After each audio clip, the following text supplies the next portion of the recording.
السلام علیکم طالبات، آج یہ ہمارا لیکچر نمبر 2 ہے اور جماعت ہشتم۔ آپ یہاں اس کتاب کو بھی بغور دیکھ لیجئے کہ یہی وہ ہماری کتاب ہے معاشرتی علوم کی، جس میں سے آپ کو پڑھایا جا رہا ہے، اور پھر جب آپ کو PDF بھیجی جائے گی تو آپ نے اسی کتاب میں سے اپنا کام کرنا ہے۔ ترتیب کے اعتبار سے ابھی جب میں آپ کو پڑھاؤں گی تو پیج نمبر بھی بتا دوں گی کہ کہاں سے لے کر کہاں، کون سے پیج سے جو ہے وہ ہمارا جو سبق ہے پاکستان کے ہمسایہ خطے اس کا آغاز ہو رہا ہے اور کہاں پہ جو ہے وہ اس کا اختتام ہو رہا ہے۔ ٹھیک ہے، تو اب جو ہے وہ ہم باقاعدہ طور پہ اپنے لیکچر کا آغاز کریں گے اور آپ بغور سنیے گا۔ طالبات، آپ نے اپنی درسی کتب کو دیکھ لیا، کتاب کو دیکھ لیا کہ جو آپ نے جو ہے وہ جس میں سے سوالات کے جوابات بھی تحریر کرنے ہیں اور اسی کا جو ہے وہ آپ نے مطالعہ کرنا ہے، ریڈنگ کرنی ہے۔ ٹھیک ہے، اب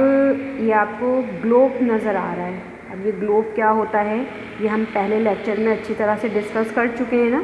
لیکن جو ہے وہ ایک دفعہ اور جو ہے وہ اس چیز کو بغور دیکھیے کہ یہ گلوب دراصل پوری دنیا کے جتنے بھی ممالک ہیں ان سب کو دکھانے کے لیے جو ہے وہ ان سب کو دکھانے کے لیے پیش کیا جاتا ہے۔ اب اس گلوب میں ہم آج جو ہمارا فوکس ہے وہ ہے چائنا۔ اب چائنا کو آپ یہاں اس گلوب میں دیکھیے، پنک کلر سے جو ہے وہ یہ پورا ملک جو ہے وہ آپ کے سامنے نقشے میں جو ہے وہ عیاں ہو رہا ہے۔ اب اس ملک کو جو ہے وہ دیکھیے اور اس نقشے میں ہی جب آپ دیکھیں بغور تو آپ کو اندازہ ہوگا کہ اس کا رقبہ کس قدر وسیع و عریض ہے۔ تو جنوبی ایشیا کا سب سے بڑا ملک جو ہے وہ چائنا ہے، رقبے کے اعتبار سے بھی اور آبادی کے اعتبار سے بھی۔ اب پاکستان کے حوالے سے جب اس کا جائزہ لیا جائے، اب دیکھیں اس میپ میں آپ پاکستان کے حوالے سے جو ہے وہ اس کا جائزہ جو ہے وہ جب ہم لے رہے ہیں اور یہ ہمارا پاکستان ہے تو پاکستان کے شمال میں جو ہے وہ چائنا واقع ہے۔ ٹھیک ہے، اب یہ بات ہم ڈسکس کر چکے ہیں سمتوں کے اعتبار سے بھی کہ کس طرح سے جو ہے وہ پاکستان کے شمال میں جو ہے وہ چائنا جو ہے وہ، اب یہ شمال یہ والا حصہ ہے، یہاں جو ہے وہ یہ چائنا واقع ہے۔ اب اس چائنا کے بارے میں جو جتنی بھی تفصیلات ہیں ان سب کو ابھی ہم جو ہے وہ لیکچر کی صورت میں جو ہے وہ آپ کے سامنے پیش کریں گے، اور پھر اس کے بعد جو ہے وہ PDF میں باقاعدہ اس کے سوال و جواب بھی جو ہے وہ موجود ہیں۔ اب کتاب میں آپ دیکھیے گا پیج نمبر 47 سے لے کر یعنی 47 سے لے کر 53 یعنی 53 تک جو ہے وہ یہ پورا چیپٹر موجود ہے، اور آپ نے بغور جو ہے وہ، جس طرح میں بار بار یہ بات کہتی ہوں کہ مطالعہ جو ہے وہ کرنا ہے، اور جب PDF بھی دی جا رہی ہے لیکن اس کے باوجود آپ کو جو ہے وہ یہ بھی پتہ ہونا چاہیے کہ کتاب میں جو ہے وہ یہ کہاں کہاں موجود ہے۔ تو اب دیکھا آپ نے میپ میں کہ چائنا جو ہے وہ رقبے کے اعتبار سے، آبادی کے اعتبار سے کس قدر وسیع و عریض ہے، اور چائنا پاکستان کے شمال میں جو ہے وہ واقع ہے۔ اب یہ دیکھیں یہ والا حصہ تھا نا، ہم نے اس طرح کر کے میپ بنایا تھا، یہ والا حصہ ہمارا شمال تھا اور یہ جنوب تھا، یہ مشرق۔ اب یہاں دیکھیں میپ میں ہی آپ کو نظر آ جائے گا، مشرق میں بھارت تھا، یہ ہم نے پڑھا تھا نا، اور پھر مغرب میں جو ہے وہ افغانستان، یہ دیکھیں افغانستان۔ تو اس طرح سے کر کے یہ ہمارا میپ جو ہے وہ اس گلوب پر جو ہے وہ بہت نمایاں ہو رہا ہے اور آپ کو جو ہے وہ دکھایا جا رہا ہے۔ اگلا جو ہمارا ٹاپک ہوگا وہ مشرق وسطیٰ کے ممالک ہیں۔ اب طالبات، جب مشرق وسطیٰ کے ممالک ہیں اس کو بھی جو ہے وہ آپ اس گلوب میں جو ہے وہ دیکھ لیجئے کہ دیکھیے اب آپ کو بتایا گیا تھا نا کہ جو پاکستان کا یہ والا جو حصہ ہم نے پڑھا تھا کہ ایران، اب ایران کہاں واقع تھا؟ افغانستان، اور پھر اس کے بعد جو ہے وہ نیچے یہ جو بلو کلر جو ہے وہ آپ کو جو ہے وہ دکھائی دے رہا ہے، تو یہ دراصل ہمارا جو ہے وہ بحیرہ عرب ہے۔ اب بالکل اس کے جو ہے وہ درمیان میں یعنی جنوب مغرب میں ایران واقع ہے۔ اب ایران کے ساتھ ہی جتنے بھی عرب ممالک ہیں، اب دیکھیں عراق، کویت، پھر اس کے بعد بحرین، قطر، پھر اس کے بعد جو ہے وہ مزید جو ہے وہ آپ نیچے آئیے دیکھیں سعودی عربیہ۔ اب یہ سلسلہ بڑھتا ہی چلا جا رہا ہے، سیریا، پھر اس کے بعد جو ہے وہ ٹرکی، پھر اس کے بعد جو ہے وہ مزید جو ہے وہ آگے جو ہے وہ آئیے ایجپٹ یعنی مصر، لیبیا، اب یہ پورا، اب پھر دیکھیں افریقہ کے جو ہے وہ ممالک جو ہے وہ شروع ہو جاتے ہیں، الجیریا، اور پھر مزید جو ہے وہ جائزہ جو ہے وہ اگر ہم لیں تو پھر آپ میپ میں ہی دیکھیں گے تو سوڈان آپ کو جو ہے وہ دکھائی دے رہا ہے.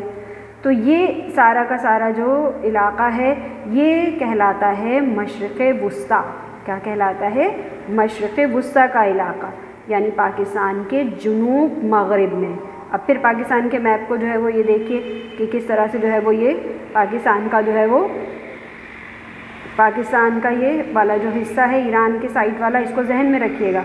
تو افغانستان اور بحیرہ عرب کے درمیانی جو علاقہ ہے وہاں پہ یہ شو ہو رہا ہے، اور یہ جو علاقہ ہے سمت کے اعتبار سے یہ جنوب مغرب کا علاقہ جو ہے وہ کہلاتا ہے. ٹھیک ہے، تو اس طرح سے جو ہے وہ یہ ہمارا میپ میں آپ نے جو ہے وہ دیکھ لیا کہ ہم پڑھنے جا رہے ہیں مشرق وسطیٰ اور دوسرا چائنا. اب یہ پاکستان کے جو پڑوسی ممالک ہیں اور جو اب اس کی جو اہمیت ہوگی، خطے میں کیا اہمیت ہے، ان سب کا بھی جائزہ جو ہے وہ لیا جائے گا. اور آپ کو اچھی طرح سے جو ہے وہ یہ بات پتہ بھی چل گئی ہے کہ پاکستان جو ہے وہ کہاں پہ جو ہے وہ ان کے درمیان اس کی کیا حیثیت ہے، اس کا بھی اندازہ اب آپ کو لیکچر سے ہوگا. طالبات، یعنی آپ جماعت ہشتم سے میں مخاطب ہوں، لیکچر نمبر 2 ہے ہمارا. چیپٹر نیم ایک دفعہ پھر آپ کو دکھا دیتی ہوں، پاکستان کے ہمسایہ خطے. اب پاکستان کے ہمسایہ خطے میں ہم آج جو پڑھ رہے ہیں ملک وہ ہے چین، اور پھر اس کے بعد جو دوسرے ملک کا دوسرے خطے کا جائزہ جو ہے وہ لیں گے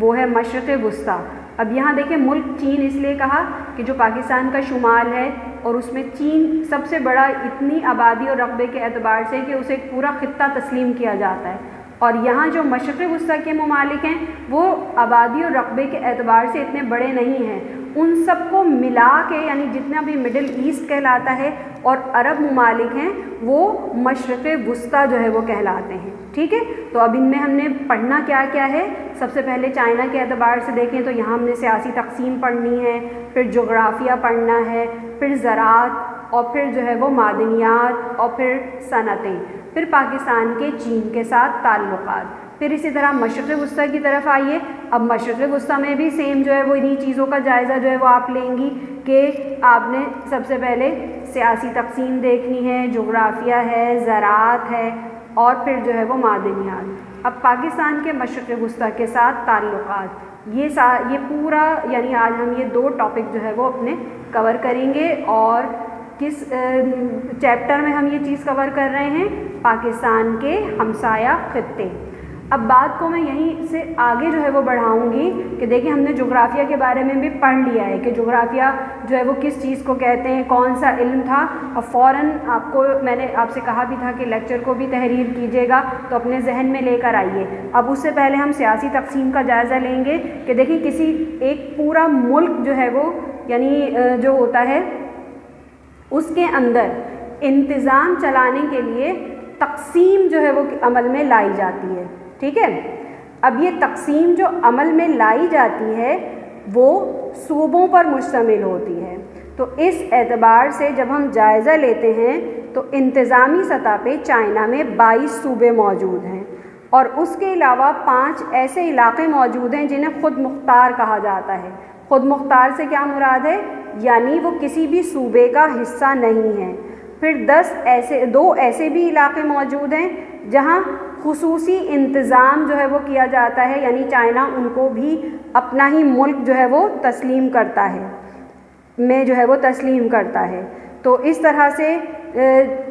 جب ہم جائزہ لیتے ہیں تو ہمیں یہ بات پتہ چلی کہ ہانگ کانگ اور مکاؤ، اب دیکھیں یہ وہی علاقے ہیں جہاں چائنا نے خصوصی طور پہ انتظام کیا ہوا ہے، کیونکہ ثقافت کے اعتبار سے اور زبان کے اعتبار سے بھی یہ علاقے چائنا کا حصہ ہی جو ہے وہ شمار ہوتے ہیں. ٹھیک، اب اس کے بعد ہم آتے ہیں جغرافیہ پر، اور جغرافیہ کہ اب یہ ایک بہت بڑا جغرافیائی خطہ ہے. اب اس جغرافیائی خطے کے بڑے ہونے میں تو کوئی 2 رائے ہو ہی نہیں سکتی، کیونکہ آپ ابھی میپ میں دیکھ چکی ہیں کہ چائنا کا کتنا بڑا طویل و عریض جو ہے وہ خطہ جو ہے وہ موجود تھا. اب طبعی خد و خال کے اعتبار سے اب دیکھیں طبعی خد و خال کیا ہوتے ہیں، یہ بھی ہم نے ڈسکس کر لیا تھا کہ جغرافیہ میں جو ہے وہ یہ چیز جو ہے وہ شامل ہوتی ہے کہ پہاڑی سلسلے ہیں، کوہ ہمالیہ،